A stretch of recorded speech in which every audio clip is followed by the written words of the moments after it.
when you guys were the ones who started all of that nonsense behind the scenes. Did we? Oh, we Tell did. that to the microphone.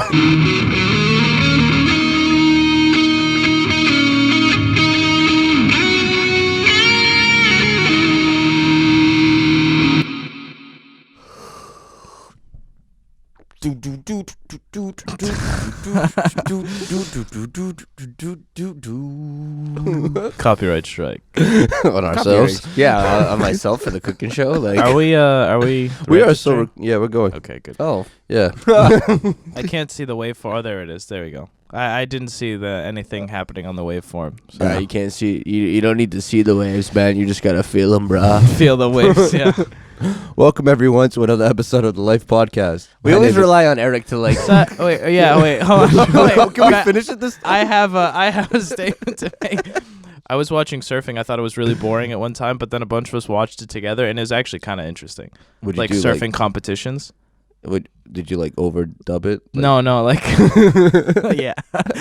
No, but it was really cool. I thought it was just like, oh, you hit the waves, man, and then it was like no, but it was like actually very structured and complex. Wow. Whoa, man. Whoa.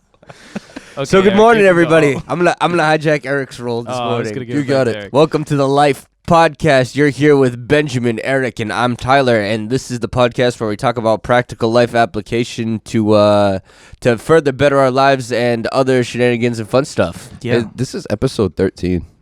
Yes. What about Yes, it? I'm just really happy we've made He it likes this the far. number 13. I don't know.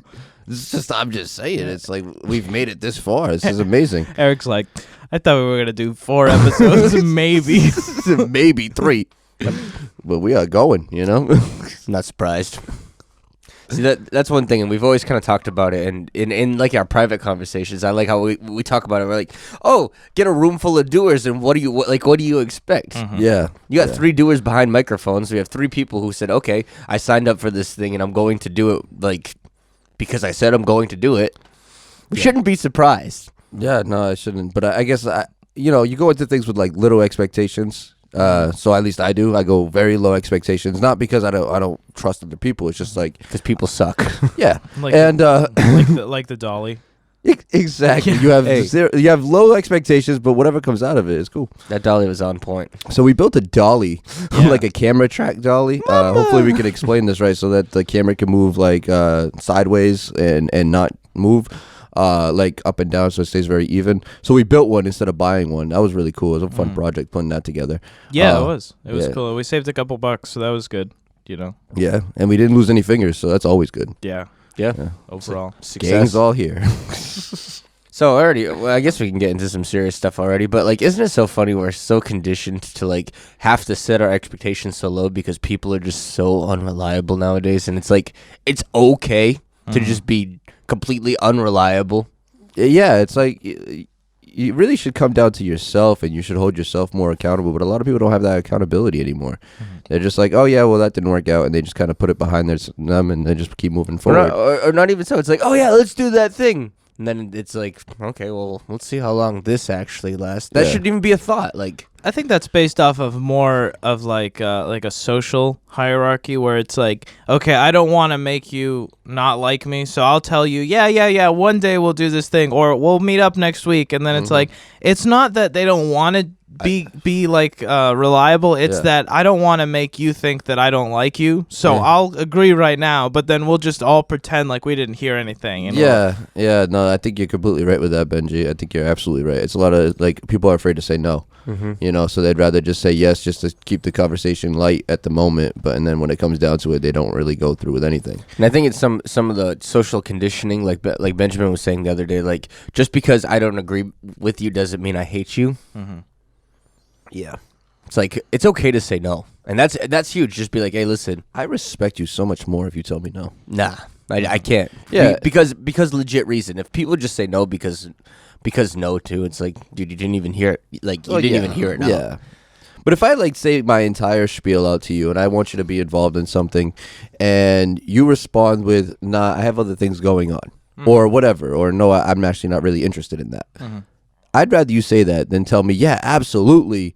And then like when it comes to crunch time, you're just not ever there. So I'd rather you've just said no at the beginning. Like, And that's legit. A legit response is no because I don't want to. Yeah. Is that is fine. a legit That is a cop response. out of no because I just ain't feeling it. I don't want to do this. I mean, I won't. Cool. I won't ever bring other ideas to you. Don't get me wrong. It's not like I'm gonna keep bringing stuff to you. Once you say no, it's like, okay, I understand that you're not really interested in this kind of field, so I won't come back to you. Well, I think that's a level of social credit because, like, all right, sitting in this room right now, and I was like, hey, Eric, do you want to go do something? Or like, I have this idea, and you're like, nah, I'm not feeling it. I don't want to do it because I just don't want to do it. Like, we already have enough social credit where I'm not going to take that as I'm probably not going to pitch you something, but like maybe 2-3 times you keep saying no, and it's like, all right, I get the theme. I'll go to outlet number 2. I'll read behind the line, between the lines. Yeah, fair enough. Yeah. It is a social thing, but to go back to the complacency, I mean, like the idea of not being consistent and not doing it. That's the most pronounced example of all of this is like showing up to work or leaving work. The idea like people show up like 5 minutes late, 10 minutes late, like consistently. It's all like, hey, you know that you show up 5 minutes late, then just tack that on to the beginning, like move your alarm up 5 minutes. Like if that's the difference, and that's like a sad thing to see. And it's like we talk about work a lot, but it's like this is something you agreed to do, and you just consistently don't do that thing. Yeah, especially when it's like that one in particular is like just like that 5 minute thing is a lot of people fall into that. A lot of people are just always that, because most jobs, if you don't know, now you know. If you like punch in like at 5 minutes, you still get paid your full compensation because most punch clocks work at a 15-minute interval. So if you hit that 7 minute mark, this is most companies, corporations. Not ours, baby. Yeah, well, you get down to like the fraction of the second. Really? Oh, nice. Well, good for you. Yeah. Yeah. Well, most accounting, it's just a lot more. It's a lot more complicated to break it down by fractions like that. So most of it just goes by 0.25 in the accounting side of it. So you usually get paid the 0.25, whether you showed up like right at that 6.5 minute mark, you still get paid. But that's the problem. Is like people know that. And they keep continuously doing that because it's like, oh, I'm getting paid anyway, so why am I going to hold myself any higher than I have to if they're going to pay me at this part? So they keep doing it, instead of just like showing up that a little bit earlier. What's that? What's that? I make a penny on the dime, so I poop on company time. Yeah, There it is. Just I singing make that in the porta potty. I make a penny, my boss makes a dime. There That's it why I poop all the time. Yeah, that's a bad mentality. That's not good. But this translates to everything in our lives, where it's all like people's word has deteriorated so poorly, so much so that nobody takes anybody's word anymore. Like corporations do not take word anymore. It's like you used to think like you used to go to your local grocery store, they used to give you credit, just passively.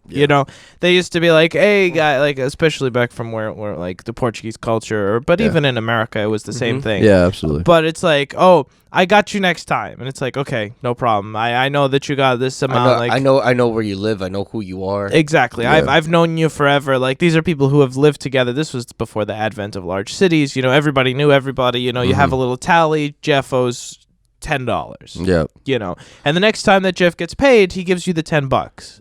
And that's it. Now everything has to be guaranteed. You need backed up credit lines. You need like every single thing. And it's like, yeah, the amount of trust that we've lost between like human interactions over the years. I mean, I wish I lived at that time where it was like, you go to the grocery store, you're short like $10, but you still get everything you need. Or like you can send like your 5-year-old kid to the liquor store to get you like a bag of smokes and a 6-pack, and you're like, yeah, I know your father, little Stevie. Like, go home and bring this. Go home, make sure he gets this. Don't you take any. And I understand that there are people who are screaming at the podcast saying like that's because of the advent of big cities and you can't expect all of this stuff to happen. And yes, I understand that, but I don't think it has to do. I don't think that it has to go both ways. Where it's all like, yes, the population can grow, but the word should also like the person's word should also stay relatively firm. Yeah. I think people just got consistently just like screwed over and over and That's over really and what over it to the is. point where it's like I don't have any stock or faith in my humanity around me, so I need the cash in hand. Yeah, that's exactly what it comes down to. Like a lot of people have been, screwed over a lot, and it comes down to a point where, how many times you're gonna keep letting it happen to you? So you really like lower your expectations of people, and you really tighten up the wallet, and you don't really let anybody. You don't give people the opportunity. It's a natural. It's a natural defense. Yeah, I mean, I guess we're talking like in an ideal world, we would want obviously to go back to a more of a trustworthy system where somebody would tell me something, and I could be like, wow, you take it just for face value. You can't take anything at face value anymore. Yeah. Well, I guess that's step one then. Then whenever you're posed to the question, you have to think of a solution, because at that point you're just complaining to complain. That's right. But it's like, so what's the inverse? The inverse best situation is everybody is who they say they are, which is back to what we were saying episode 1, which is keeping it real. Keeping it real and So authentic, yeah. step 1 is you. So now all of us have to take it upon ourselves to say exactly what we mean, regardless of whatever anybody thinks. Yep. And that sounds like a simpler solution than it actually is. No, Challenge accepted. absolutely. And there's a proverb that I know that says, "Let your yes be yes and your no be no." Yeah, that's a big one. You can't do that really. If you have a spring that brings forth fresh water, how can it also bring out salt water? It can't happen. It's not coming in the same. Yeah, it's not. Yeah, absolutely. You have to like we were saying just a few minutes ago. Like if it's a no, just say no. Don't give me a yeah maybe. Yeah. No, don't give me that. Audio clip that. We might. Just for my own personal reference. Soundboard. Or what was mine the other day? You just made noise. yeah, I can't even imitate it. Yeah. Oh yeah, that was great. Anyway, so getting on topic, seeing that we got 5 minutes left in this last little segment here, let's hop into the show notes and see what we can throw up and get to stick. We got 26 different habits that we can explore to stop negativity. 26. 26. Okay. We got a conversation of 3 big lies. Rolling with the punches. You aren't rewarded by how hard you try to do something, but you get credit for what gets done. So I don't know what anybody wants to grab onto here. What was that last one? Indecision. You aren't rewarded by how hard you try to do something. You only get credit for what gets done. You want to talk about that?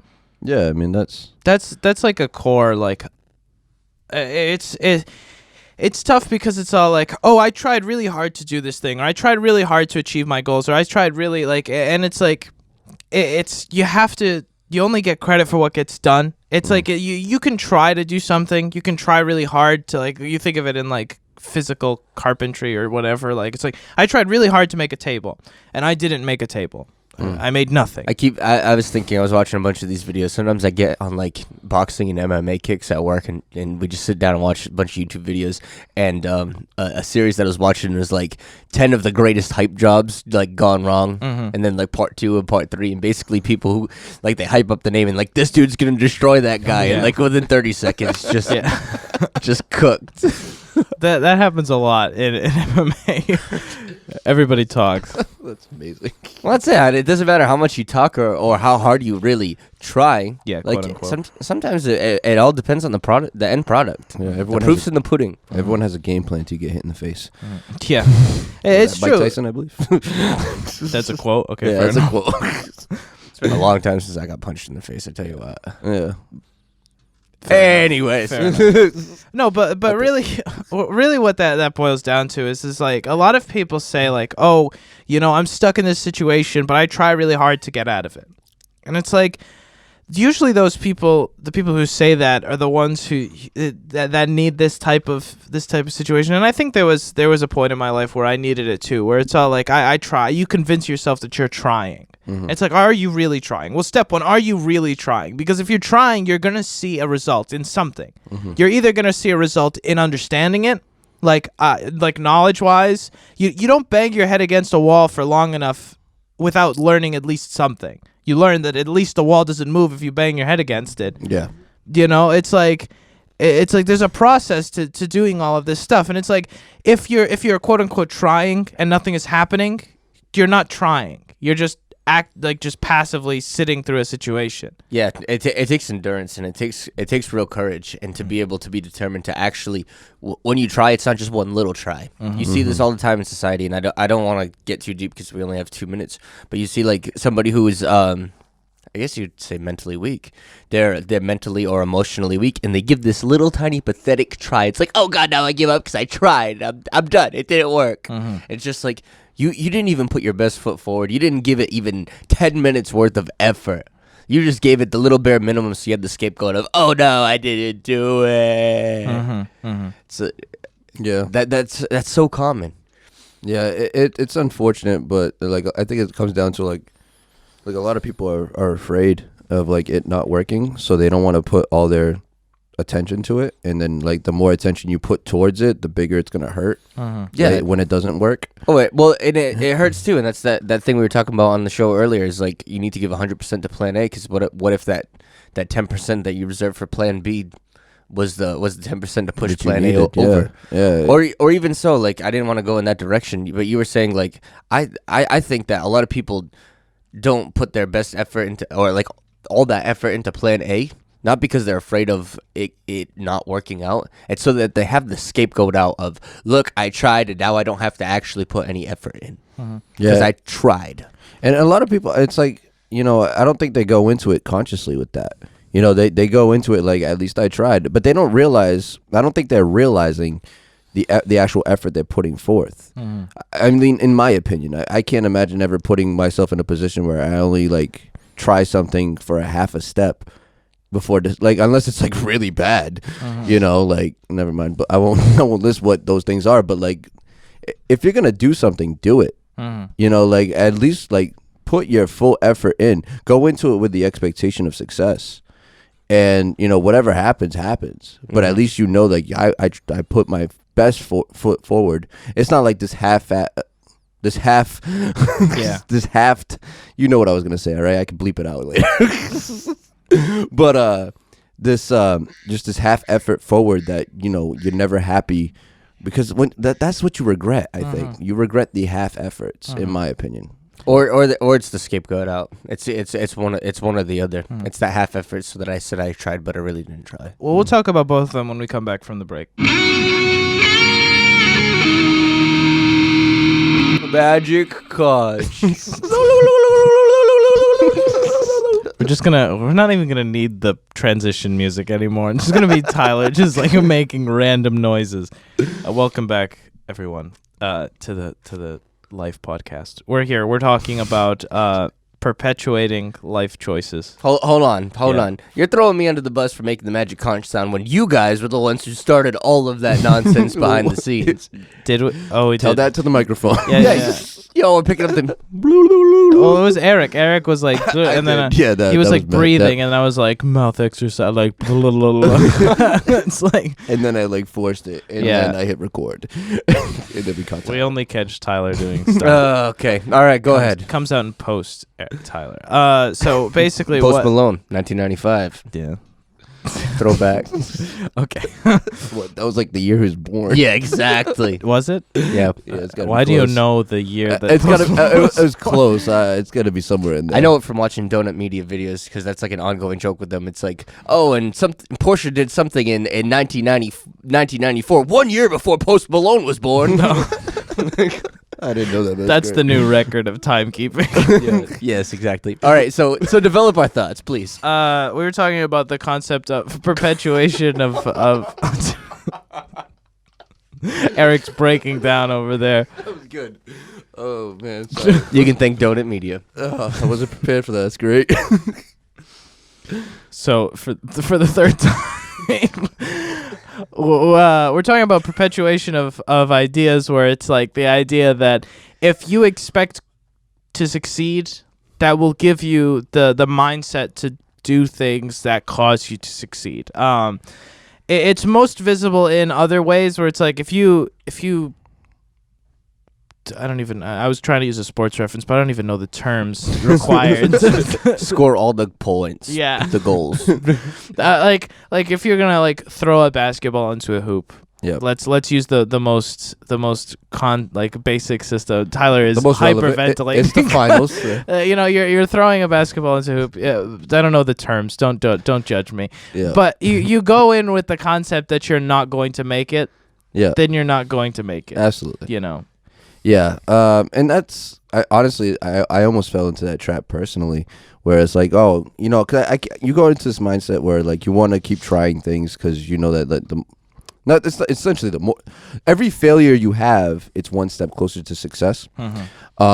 But I started going into everything like so just saying, let's just get these failures out of the way, and that was dangerous. Absolutely. Because now it's like nothing will succeed that way, and now you're just wasting your breath and wasting your energy. So I almost fell into the trap of that. So you have to go into every idea you have like this is the one that's gonna be the one that makes it, whatever it is that you're doing. Like this is the big idea. And so you have to go in with that mentality that this is gonna score, this is gonna succeed. And if it doesn't, it doesn't. But it will never succeed if you go into it thinking it's gonna fail. That's something that I've been trying to learn as a musician too. Because sometimes if you think about a solo or if you think about something too hard, it's not going to come out the way that you expected it. Yeah. Because you overthink it. And it's the same with sports athletes. It takes the extreme level of concentration and an investment within the moment. Yeah. To be able to score that goal or to really do whatever it is that you were trying to do. I'm thinking about hockey. I played hockey pretty much my whole childhood. To be able to shoot and actually score and make the puck go where you want it to go, it takes an extreme level of focus and concentration to be able to do it instead of thinking about like, oh, I need to do this with the puck and I need to do this. It has to be one solid swoop. Yeah. And no hesitation. yeah, it's really what it is, and it's a full investment within the moment, and whatever happens. Yeah. But I need to trust the process, trust myself, and keep that extreme level of focus and concentration, and that really it relates to anything. Yeah. I want to try this thing. I need to put my full investment in it. I'm going expecting that it's going to do exactly what I said. But if it doesn't, it's okay too. But I'm going to keep trying because the end result is going to be this. And maybe the road to get there didn't look the way that I wanted it to, but it's going to get there by golly eventually. Yeah. Well, it's definitely like mental strength is a part of success. Athletes like keeping their mind right is very important. What they do before every game and their mental focus, whatever they do for their exercises, it's a part of their it's part of their pregame. You have to be mentally focused. You have to trust yourself that no matter what's going to happen, you're going to be happy with your effort. You can't second guess what you're going to do mid moment because that's when you fail. That hesitation it's key, and that we're talking about sports because it's just easily relatable. But like that works the same thing for your success. Is like if you hesitate on a decision and you take that extra moment and you question yourself, it's just never going to work that way. You have to be fully invested at every moment with the decision that you make, knowing that the decision that you're making is the best decision at that moment. I'm going to throw a layup to Benjamin. So it's like when you're racing down the track in your Turbo 911 and you hesitate into the hairpin corner of turn 3. Okay, this is very specific. Yeah, turn 3. You're ripping around the ring. I think what Tyler what Tyler is referring to is that there are a lot of cars into which if you let go of the gas or the accelerator, you lose traction. Yeah. And you can spin out. Yeah. And the only way to stop that from happening is to be completely pinned to the floor so there are a lot of cars where we call have what we call downforce, like a wing on a car causes downforce, which means that the more air that goes over the wing, the harder the wing pushes down on the car, keeping the car on the ground. Side note: if anybody puts a rear spoiler on their Honda Civic, I'm telling you right now, that is don't do that. Don't put a front wheel drive car. Don't put a spoiler on a front wheel drive car. It makes it worse. Yes, because it lifts the front of the car up off of the ground. It's not. That's I digress. But if you if you have a real car, yes. But if you put enough stickers on the back window, you can have enough horsepower to compensate. Yeah. But anyways, continue that shadow. So if you have a rear-wheel drive car or a four-wheel drive car, and you This put a episode spoiler is sponsored by Honda. yeah, by Porsche, that'd be nice. Yeah, right. Nonetheless, so what we're saying is that there are real-life examples where the only way to get to do something is you have to be fully committed to it. And there's racing, there's so many different things. You think of overexertion of an athlete, where it's like the athlete was in a mindset that they gave more than they physically could. Yeah. You know, you have overexertion, somebody breaks a leg, someone breaks an arm because of doing some manual thing. it's like that being in that mindset of I'm going to do this thing. You can't overexert while not giving 100%. Yeah. Like you can't like say, "Oh, I'm just gonna do this thing passively," and then break an arm because you swung too hard. Like that's not how that works. Yeah, I mean, most players get hurt when they play too carefully. Mm-hmm. I was just thinking the same exact thing. Yeah, exactly. It's just what happens is you're overthinking the process. You're overthinking you've got your mind on the fear of getting hurt too much that you end up getting hurt. Or think about like karate or something, like those guys who can punch boards and break a board. If you don't commit to punching that board and breaking that board, You're gonna break your hand. yeah, you're gonna hurt yourself. Mm-hmm. We in the show notes we have this concept of static versus kinetic friction. The idea that in science, physics, it's harder to start something moving than it is to maintain that same object moving. Yep. Because we have different types of friction. That's the main concept. It's like, sorry. The idea of nothing I ever try to start works. Mm-hmm. It's because starting stuff is harder than maintaining it. Yeah. You know, it's a lot harder to start a corporation than it is to maintain a corporation that's already making money because it pays for itself most of the time. Yeah. And it's like that's the difficult part. It's not the maintenance. Everybody's like, "Oh, if I had," like we go back to my example of my old friend with a bunch of houses where it's all like, if I had a bunch of stuff, you know, it'd be, it's super easy to maintain houses that pay for themselves. It's hard to buy the houses in the first place that then pay for themselves. Yeah. Thinking about it, just a real life application. Last night was Sunday. I went home. I took my broken iPhone 7 and I sat down and I made a demo episode of a future thing here for the studio called The Cooking Show. Mm-hmm. And Insert applause here.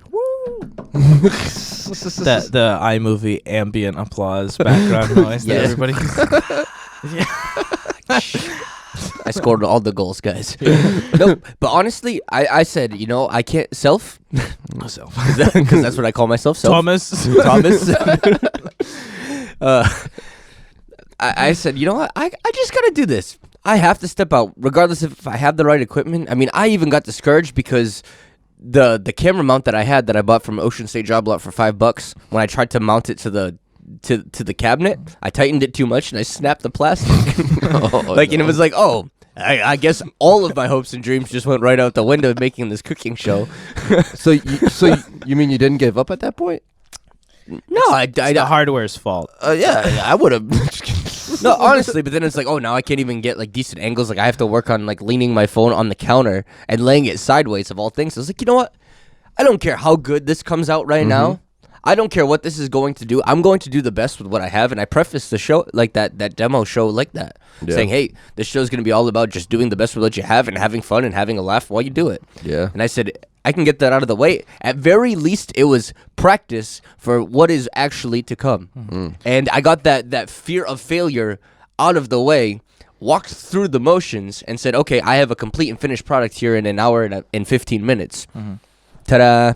Yeah. What's next? Do it again. What happened to proofs of concept? Like in engineering, that's like before you start, like that's it. Like it's like we're not gonna buy $20,000 worth of material for you to play around with and realize that this doesn't work. We're gonna give you like $200. Make it go work. and make something that looks horrible but works. Yeah. Let's go to Home Depot, guys. Yeah, exactly. It's like that's a proof of concept. It's like, okay, prove to me that this is feasible. It doesn't have to have all of the same features as the final product, but at least make it something. Yeah. This is we talked about this. We had a whole show about just do something. Yeah. And that's really what this boils down to. Is all like when I make something, it never becomes a AAA production. I never get those sharp corners on the silhouette of the person, or I never get the lighting just right. And it's like that's because you don't have a team of 15 people working on one shot. Yeah. It's like just do something. Just get there's a psychological thing. We talked about this a couple episodes behind too, where it's like the brain requires psychological like support. Where it's like the proof of concept is not only important in the grand scheme of the design, but it's also important in your psychological understanding of the project. Where it's like, I have done this before. I achieved something. It works. So now your brain is like, I can do it again in bigger scale. Yeah. Like, what's the difference? Yep. Yeah. Your brain has an active switch that says, I've never done something before. I've never done this thing before, so I'm not confident in doing it correctly. I make a proof of concept. I go through all of that process. My brain says, oh, we can do this thing. Yeah. Let's do it again. Or Yeah. I mean, really, that's practice. Or rough drafts. How many times do you write an entire paper, put it down, throw it out, and basically just rewrite it? Yeah. But I wrote it once. I looked through what I wrote, took what I liked, got rid of what I didn't like, and did it again. Refine the product. Version 2.0, version 3.0. Yeah. Life is practice. I mean, someone told me that years ago, where like they treat everything as a practice. They're just practice everything that they're involved in today. A lot of people are like, oh, this is game time. Like, this is it. You know what I mean? Don't go into it with that mind state. Go into it with like, I'm gonna put like your best. You get the most out of your practice. You get out of it what you put in. So the most that you get out of practice is what you put into practice. So when you put everything you have into the practice of it, when the game time actually does arrive, you're ready.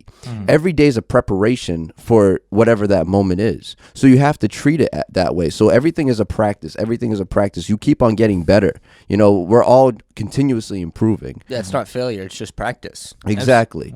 To go off of the concept of practice and to go back to what Tyler said about the cars, it's like usually the last lap is the fastest because that's the last chance you have. Yeah. And that puts you into the mentality your tires are already warm, everything's already going. You have one last lap and you're going in a hot lap, and that's usually where the records are set. That's also usually the most dangerous lap. Yep. But that last lap is like your brain shifts into this understanding of this is the last opportunity that I have to do this thing. I've done 50 laps. I've done 60 laps already. Now this is where we really do this. We put our foot to the floor and we hit it. You know, and your brain needs stuff like that too. And you're like, oh, I'm not a race car driver. What do you mean? It's like you want to bake cookies. You want to start a cookie shop, whatever. You have to bake cookies to learn how to open a business selling cookies. It's like it's a great, wonderful idea. I completely support your idea to try to make cookies as a living. But it's like you have to bake them first. Yeah. Like, and if your first batch doesn't come up, that doesn't mean that you could never own a cookie shop. Yeah. It's like just make more cookies. Yeah. And that's so huge. And we have these expectations like, oh, the first time I do it, if it's not, I put in the show notes early on how as we were wrapping up like episode 2 or something. It's like not every hit is a banger. Yeah. It just happens. Like sometimes you have to bake 10 batches of cookies before you get that one bang up batch of cookies. It's like, okay, well, I mean, it took me 10 to get here. Not like, oh, I didn't get it the first try. I hope I quit. I'm done. Yeah. I give up. If you love the practice, that's really what it comes down to. You have to love the practice. You have to love showing up to practice. And if you love that part of it, the rest of it just kind of happens. You get better naturally, but you have to love the practice. You know, like we meet every morning. Our podcasts, our conversations develop every morning. And this is all a practice. Don't know what we're practicing for, but we're practicing, and we're improving every time. And this is just a part of the concept. We love coming here and we love having the conversation. So this does not feel like we're practicing, because there's the concept of like, oh, I don't want to go to practice. If you ever feel like I don't want to go to practice, then that's not the sport you're supposed to be playing. Yeah, we talk about the story of the fisherman. That's the moral of that story is if the hustle isn't fun, then don't do it. That's right. It's like we waste so much time like worrying about what's I'm supposed to be doing or what's my calling or whatever. Everybody has this concept of like, what is my calling? And it's like, just do something that you enjoy doing and get it done. I counsel people a lot, especially when they don't know what they're supposed to be doing in life, or they're just stuck like, I don't know what I'm supposed to do. I don't know what just they get stuck in that I don't know. It's like, do what you know, and you'll know what to do. It's like, well, what do you mean? I have no talents. I'm not special. What do you like to do? Oh, I like to sing. Then sing to the best of your ability, because that's what you know how to do it a little bit. Do what you know, and you'll know what to do. We talk about that proverb, your gift makes room for you and brings you before great men. Whatever it is, whatever hobby that you think it was. I mean, it still blows my mind. I know we have 1 minute left in this little segment here, but it still blows my mind that my entire life, that nothing happens in life on accident. And that all of my skills since I was in 6th grade, I was writing short stories. I made my own TV network on paper with one of my other friends, wrote all kinds of short stories, drew all kinds of pictures. That translated a few years later. We were making short films on a mini DV camcorder. Never thought that was going to amount to anything.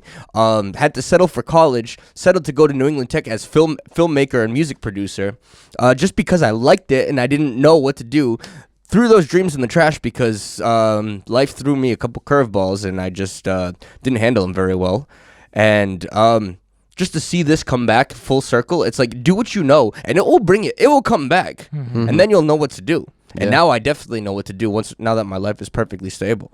My parents were the best for this. They always said from a very young age, they said, if every job paid the same, what would you do? That's amazing. Mm-hmm. And I think people Your parents are awesome. yeah, they are awesome. I hope they hear this. It's like that's such a core concept where it's like people really don't think of it like that. They say like, if I got paid the same amount for every job, what would I spend my life doing? That's huge. We have 30 seconds left, but we talked about it, and we were all sitting down, and we said, you know, if the studio went big, and we had and we had enough content to keep us happy, and it paid all of our bills, I could settle my life on this. I would be more than happy every single day to wake up and make content for you, the audience. Yeah. That's the goal. That is the goal. Yeah, and here are the ducks. So rate the podcast. We'll be back. Stay tuned.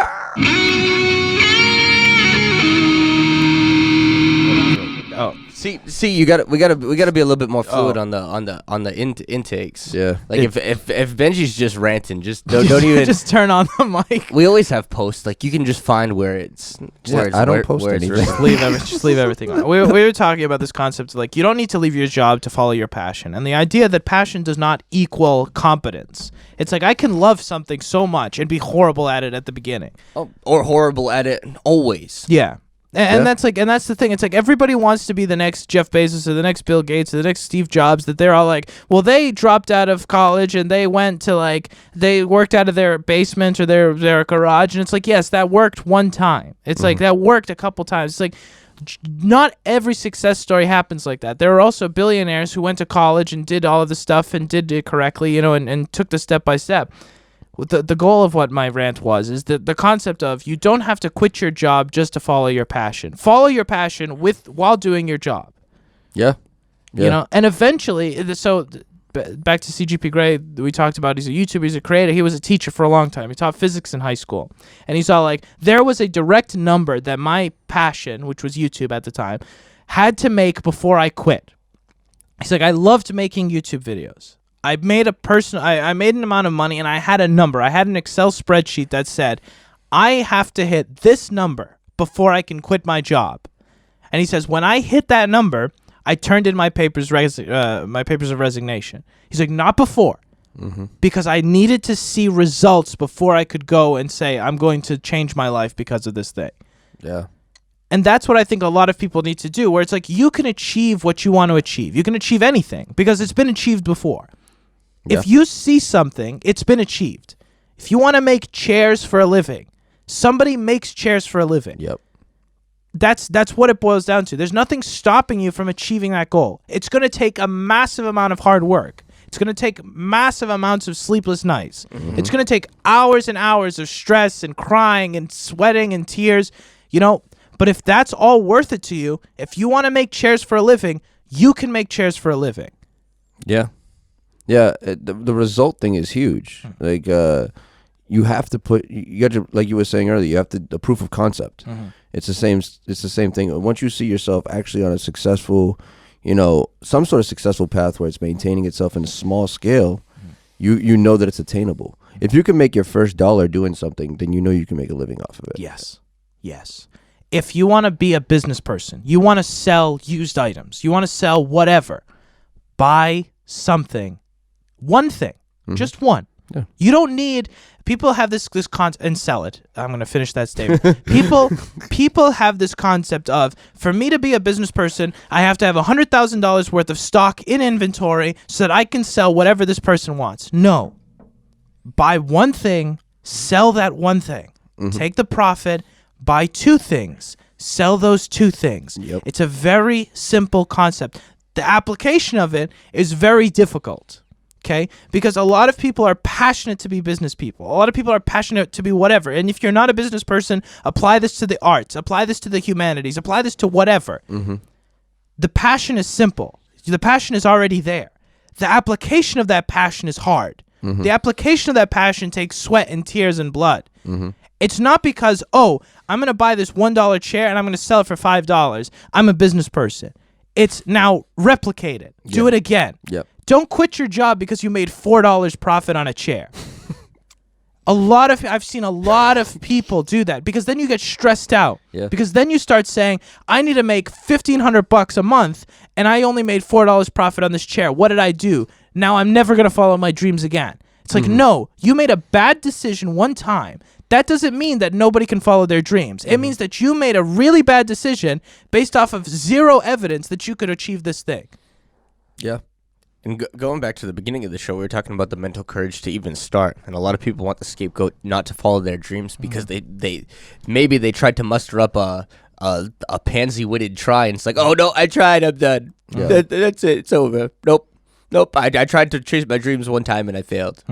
It takes that mental fortitude, that courage, that I mean, I'm trying to find appropriate descriptors for this, but You're doing well. Yeah. But you got to have that fortitude to put your best foot forward and try again, and eventually those passions, those things that you're really passionate about. Eric and I were talking about it on the show earlier, a couple episodes ago, talking about like you get distressed. Like I get distressed if I don't make music because I need to make music, but I also get distressed because I make music because it's a grueling process and it doesn't always come out perfect, or it doesn't always come out right, or I can't get this right, or I hear this in my head but I can't replicate it with my hands. Yeah.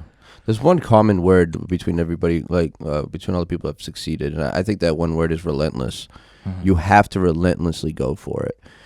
You can't just, take we all going to take bumps and scrapes, and we're all going to fall, and it's going to hurt. It is what it is. But you have to be relentless on getting back up. You have to be relentless on getting back on it and try to get there. And don't worry about the fall. Basketball players fall all the time. They learn how to fall. You have to learn how you fall best so that you can get up faster. That level of concentration we were talking about earlier in the show too, when you are so fixed and so focused, if you've ever seen like an animal that's so focused on trying to do something, they would smash through things, they would fall, get scrapes, get cuts, but they're so fixed on like a dog like catching a rabbit, and that's just where my brain is going. But they're like, they want to catch that rabbit so bad. I don't care if I get cut by sticks, I don't care what I bang into, I have to get that thing. Yeah.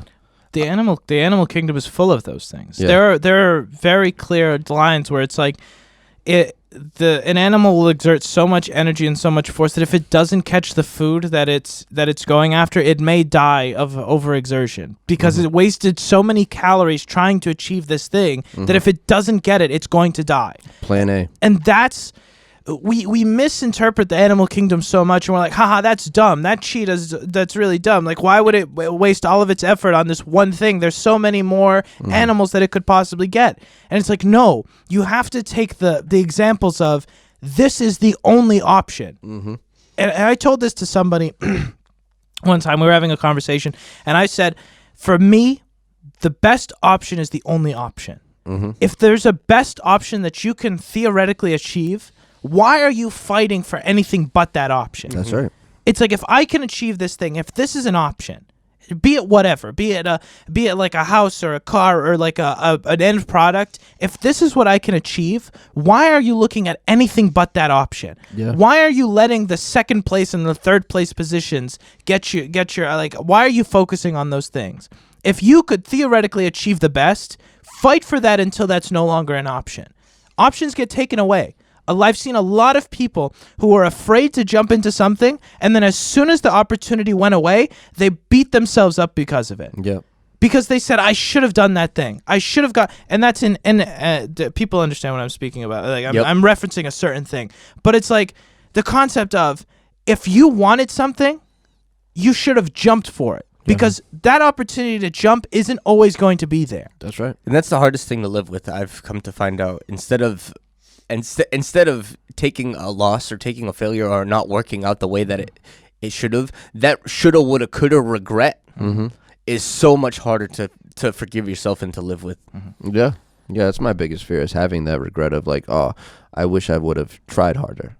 or I wish I would have done what I wanted to do and not be afraid of what other people were going to say. It's so funny. It's a substitute. Like, people get so hung up in fear of failure. Like, I won't start because I might fail or I'm going to fail. And sure enough, if you think I'm going to fail, you're definitely going to fail. But that fear of failure is just a compound of, I have this fear of failure and I have regret for not starting. So now I have both, rather than, oh, I did it. I don't have the regret of not doing it, but it didn't work out. Like, oh well, try again. Well, a big thing to try to like avoid that, it comes, I mean, we talk about it all the time, and it's like the people around you. You have to have a strong circle around you that helps maintain your mindset, because if you're doing it alone, it's not that it's impossible, because it's completely possible, but you have to be much more mentally stable and strong to keep yourself positive. Because when things are going wrong, you don't have that strong circle around you. I mean, if you don't have a good circle, you're better off being alone. That's true. That's the two options. Don't just settle for anybody in your life. It's better to be net zero than net negative. Exactly.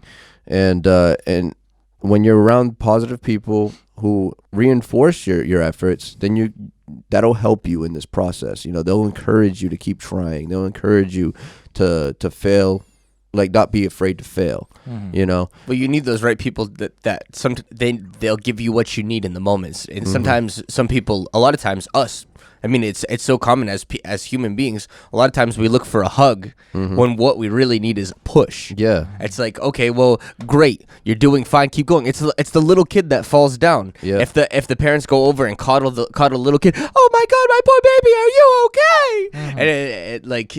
And the babies, they see, oh, this is a big deal, and then they start freaking out and crying. Yeah. But if it's like, oh, what's up, you fell? Like, all right, come on, let's go. The kid just looks around real quick. Have you ever seen the kid who falls down at like the playground, looks around like so that maybe somebody's gonna have like a reaction so that they can cry and whatever? Yeah. And they're like, oh, nobody's gonna come to pick me up. Oh, okay, I'm just gonna get back up and I'm gonna go run down the slide again. Yeah. It's one of those. Sometimes we need that push. Like, hey, listen, it's all right. Keep going, rather than, oh, you poor baby. Yeah, that's the difference. Like, positive reinforcement does not mean coddling. Yeah. That just means that if they've been on the ground for too long, help them up. Pick them up and tell them it's okay and keep pushing forward. That's really what it is. Because when you're in a negative space with negative people, or you're not mentally strong enough to maintain, when you do fall, you stay down a little bit longer than you should, because you're like, you're trying to regain the strength to get back into it. And that positive reinforcement, the people around you, the people who will encourage you, are the people who are going to pick you up. They're not going to give you a hug. They're not going to, unless you really need it. But it's not really about that. It's the matter of, here, let me help you back on your feet. There's a mentality too. You can see it a lot. Like, if you're in a crowd, if there are a lot of people, if you're in your friend group, there's 3 of us in this studio right now. If 2 of us were standing up, it's more than likely, if the third person fell down or was sitting down, that third person is going to stand up because the other 2 are just standing up. That's right. I mean, unless like you're having a really hard time getting up, you'll say, oh, I want to come up.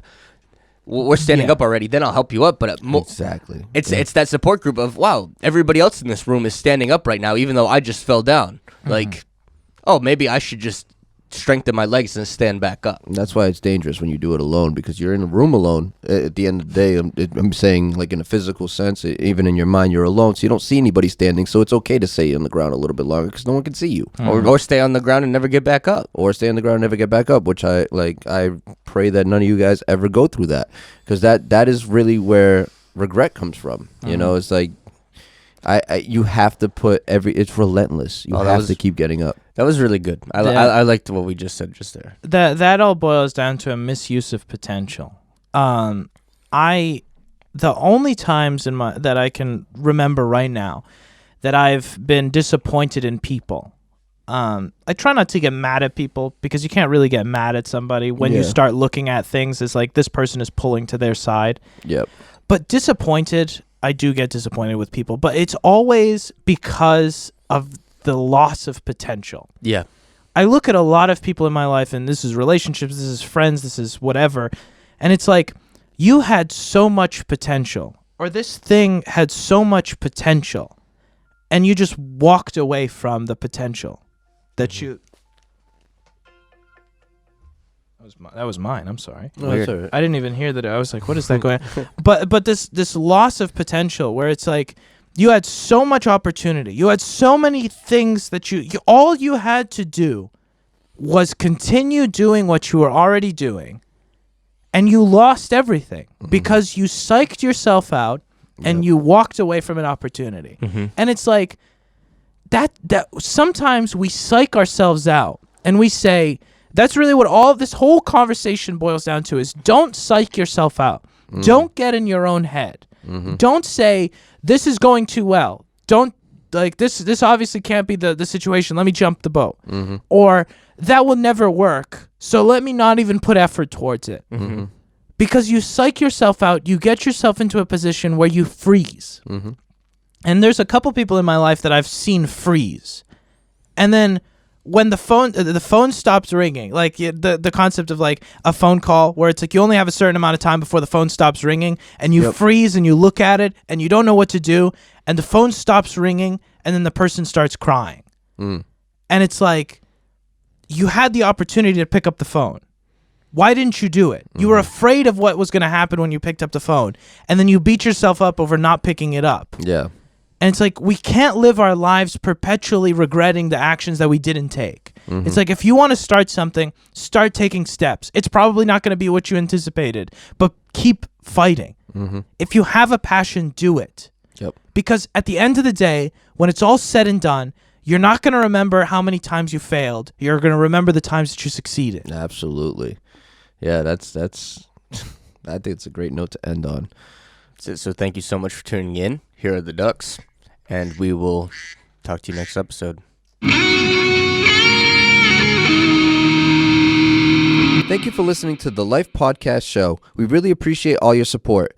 We meet every Monday, Wednesday, and Friday morning just to talk and share our perspectives on everyday life situations. If you haven't already, please share this with your friends and give them a chance to join the conversation. Also, if you liked what you heard today, rate our podcast. The higher the rating, the longer we can keep this going. And a special thanks to our future sponsors that will soon partner with us on this journey. If anyone would like to contact us, please email us at thelifepodcastshow@gmail.com. One word. That's thelifepodcastshow@gmail.com. Be blessed and have a wonderful day.